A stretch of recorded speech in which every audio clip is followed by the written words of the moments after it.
That's why we're getting together and we're having this conversation, is make sure that our community understands to the best that we can communicate what happened this afternoon.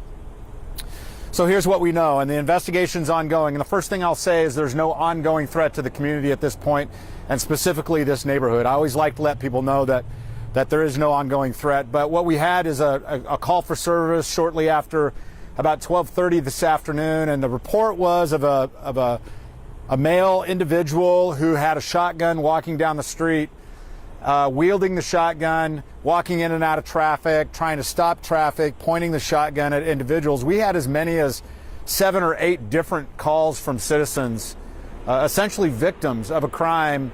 When we think about having a shotgun point at us, that crime is menacing, which, according to statute, is the imminent fear of serious physical injury or death. And you can imagine, anytime you have a shotgun pointed at you, you likely are going to feel like your life is in danger. And so we came very quickly upon the first call of the menacing, and we're able to locate the suspect walking down the street. We started in about the 1400 block of Railroad, and they started walking down Railroad here onto First Street, where that suspect made a right-hand turn right here in this intersection to walk down Madison towards 2nd here. Officers spent a good amount of time hailing the individual, asking him to stop, to put down the weapon in the attempt in hopes that we'd take him into custody safely, and we were not successful in being able to do that. And as the suspect was walking down Madison here, approaching, this neighborhood is densely populated with both businesses and residences.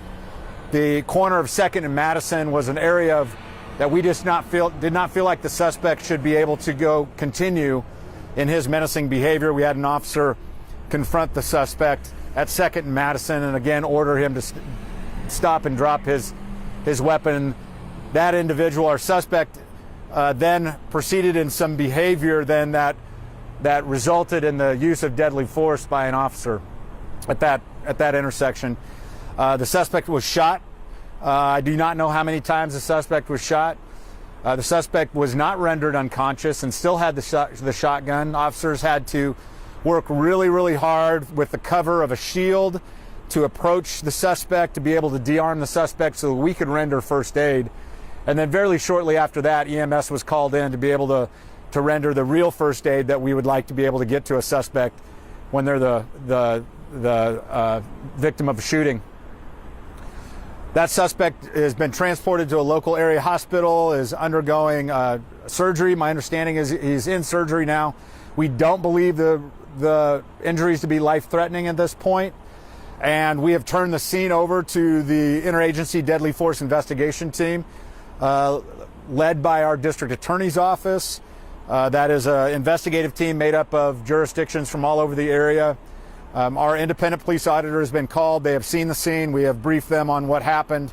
And right now we're just in the ongoing investigative mode and have turned that over to them. So I will try to answer a couple of questions, but we have a suspect that is probably going to be facing some kind of criminal charges. And anytime that's happening, we've got the integrity of that investigation and pending prosecution. And so I will not be revealing a ton of details about that. Unless I get the approval from the district attorney's office, and it's just too soon to get that. So let me answer a couple of questions if I can. So did the suspects threaten to shoot officers, and that's what led to them having to shoot him? Yeah, we don't know specifically. We can only surmise that there was some interaction between the suspect and officers, that officers felt like deadly force was justified and necessary. The investigation will reveal exactly what happened in that encounter that led to the shooting of the suspect. But our officers are so well trained. They've got so much good discernment around when to and when to not engage in deadly force that it is my assumption that there was some encounter there that led us to a point of using deadly force. The other thing that I'd point out, though, is this suspect had been walking for a long period of time, putting people in fear of their lives. And at some point, we have to draw a line that we're not going to let that happen anymore. We're not going to let somebody just continue to terrorize our community members with the shotgun. And that line for us was 2nd and Madison. And so we were not going to let that. Oakshire Brewing is right there.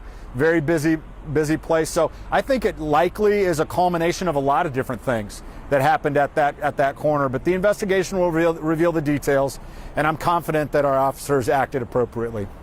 Were any less than lethal force used, such as tasers or beanbag rounds, or anything like that? Yeah, anytime we have a situation like this, especially when you think about a firearm being used, especially this shotgun and the way it was configured, there's almost no way to get close enough to use less lethal without putting yourself in a life safety issue. This is not like approaching somebody with a knife that you can get within, 20 or 30 feet from and be able to do this. We were keeping our distance because this person had a lethal force weapon, and so that's where less than lethal or less lethal options sometimes aren't appropriate in this particular situation. So they were not used? Not that I know of, no.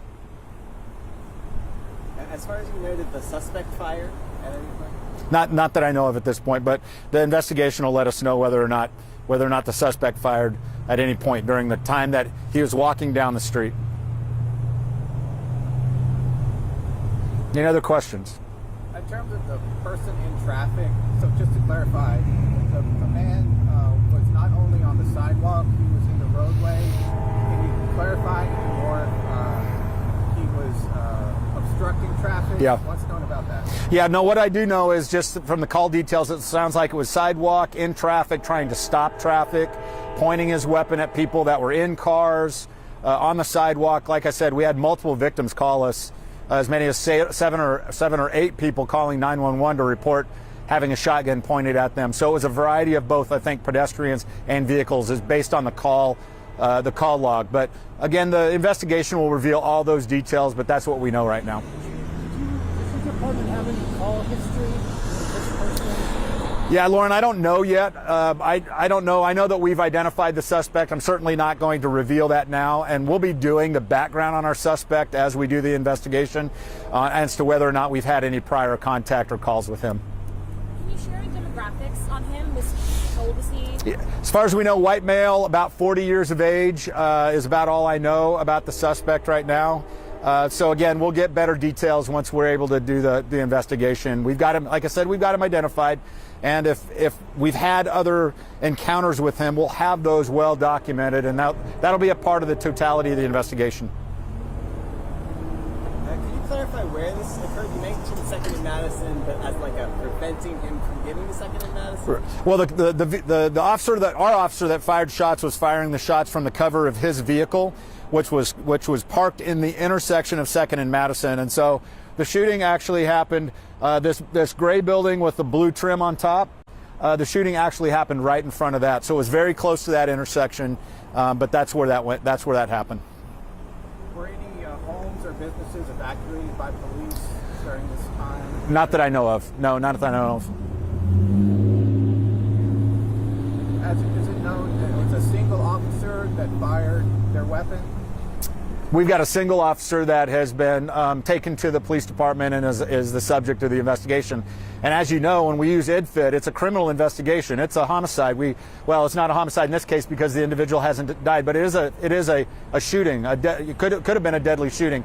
And so we go through the criminal protocols. And so our officers at the office and with his representatives, and we'll be letting EPD be able to shepherd that investigation. Chief, can you say what agencies you had assist you when the incident happened? Well, I will tell you that it was mostly EPD because it was rapidly evolving. We had resources here to do that, but of course, since I've been here, I've seen Lane County Sheriff's Office, and then EPD has got a variety of agencies across Lane County to include OSP, and so it's a great collaboration with our partner agencies to make sure that we're doing this justly and reliably, so that our community can feel good about the investigation that comes out after a shooting like this.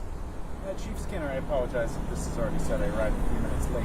What was the distance of time between when Eugene Police arrived on site and the shots were fired? Well, the individual was up in, my understanding was up in about the 1400 block of Railroad, which is up and around the corner. This street here turns into Railroad, and so that individual had been menacing people all the way down the street. I'm not sure at what point we made our first contact with him, but what I do know is we spent some time trying to get the suspect to comply with us as he was walking down the street and then turned onto Madison here. So I don't know how much time we actually spent attempting to do that, but We got the call at about 12:30, and I don't know exactly when the shooting happened, but it was several minutes later because the individual had been walking for a significant distance. Is there anything known about the shotgun that the individual carried? Was it loaded, operable? Were they the lawful owners of it? Yeah. Don't know anything about the weapon. All I can say is I've seen it, and I know that we recovered a shotgun at the scene. Part of the investigation will make sure that it's operable. Is it loaded? Those types of things. It is a shotgun that I would say is very much looks as if it's for personal defense. And it is a short-barreled shotgun. So when you think about an individual walking down the street, many people are thinking about a shotgun you would use for like bird hunting or something like that. That is not this kind of shotgun. This shotgun is very much for personal defense. Chief, did he make any threats towards your officers before the shooting?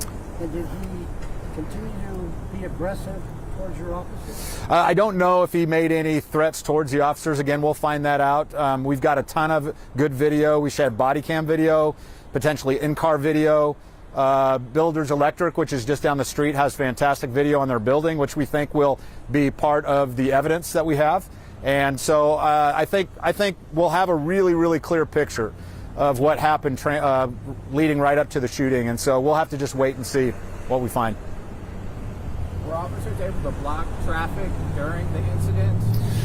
And if so, what streets were closed? Yeah, the majority of the traffic was blocked, obviously, is what you see behind me.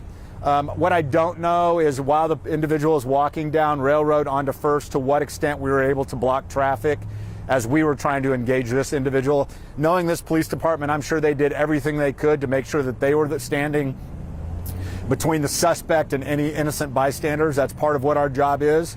That's part of what we choose to do by wearing this uniform, is making sure we insert ourselves between bad guys and our innocent community members. So I'm assuming that happened, and it wouldn't shock me if that happened in a profound manner.